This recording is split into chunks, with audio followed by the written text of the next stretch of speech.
Barrackpore police কমিশনারেটের উদ্যোগে দমদমের নাগের বাজারে অনুষ্ঠিত হলো সেফ ড্রাইভ সেফ লাইভ শীর্ষক এক সচেতনতামূলক র্যালি। নাগের বাজার থানা থেকে শুরু হয়ে র্যালিটি ভগবতী পার্ক হয়ে পুনরায় নাগের বাজার থানায় এসে শেষ হয়।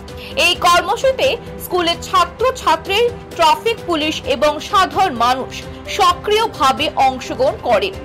র্যালিতে অংশগ্রহণকারীরা হাতে প্ল্যাকার্ড ও পোস্টার নিয়ে পথ নিরাপত্তা বার্তা ছড়িয়ে দেন। পোস্টারগুলিতে লেখা ছিল, বাঁচাতে জীবন, মানুন ট্রাফিক নিয়ম, হেলমেট পরুন, সুরক্ষিত থাকুন, ওভার স্পিড নয়, নিরাপত্তায় আগে ইত্যাদি সচেতনতামূলক স্লোগান। র্যালির মূল উদ্দেশ্য ছিল পথ চলার সময় সাধারণ মানুষের মধ্যে ট্রাফিক নিয়ম মেনে চলার প্রবণতা বাড়ানো এবং দুর্ঘটনা এড়ানোর বার্তা পৌঁছে দেওয়া।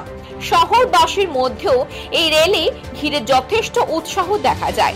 পথ চলতি মানুষদের কাছে সরাসরি ট্রাফিক নিয়ম মেনে চলার আবেদন জানান পুলিশ আধিকারিকরা।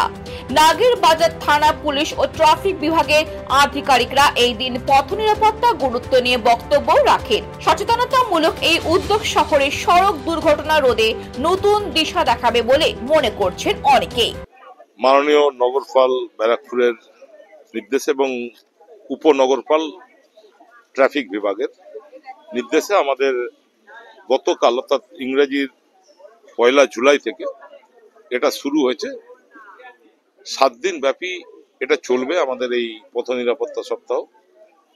তাতে আমরা নাগেরবাজার সাব ট্রাফিক গার্ডের পক্ষ থেকে প্রত্যেক দিনই কিছু না কিছু আমরা অনুষ্ঠান রেখেছি। গতকাল আমাদের একটা প্রোগ্রাম হয়েছিল, যেটা হচ্ছে ড্রাইভার সেন্সিটাইজেশন প্রোগ্রাম, যাতে গাড়ি চালকদের আরো কিভাবে অ্যাওয়ার করা যায়, যে যাতে দুর্ঘটনার হাত আমরা কমাতে পারি, কিভাবে গাড়ি চালালে, গাড়ি কিভাবে মেনটেন করলে, কি কি নিয়ম মেনে চললে দুর্ঘটনাটা ঘটবে না, এটা করা হয়েছিল। আজকে আমরা স্কুলের ছাত্রছাত্রীদেরকে নিয়ে এই on the banner of safe drive safe life একটা র্যালি করলাম।